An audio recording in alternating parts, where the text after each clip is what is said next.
yazdı sütüme emin. Sen olmasan aziz halkım, kim hırçalar, şavle saçar yoluma. Sen olmasan bulbul konmaz, halim tutkan koluma. Sen olmasan kim parçalar yüreğimin buzları. Sen olmasan uçurum ben buzlarım. Sen olmasan yolda izci haltırarım, sızlarım. Sen olmasan yerde kalmaz ömür böyle ızlarım.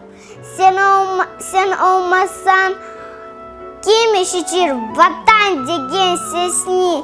Sen olmasan men ölgenson, kim hatırlar neslimi.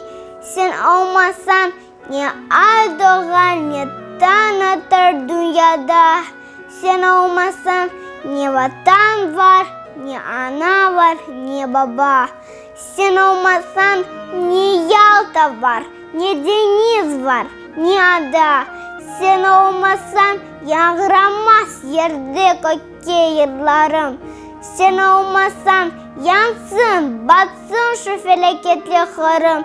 Sen olmasan aziz halkım, kimge gerek o dünya. Sen olmasan ey güzelim, oksuzum ben hırımda.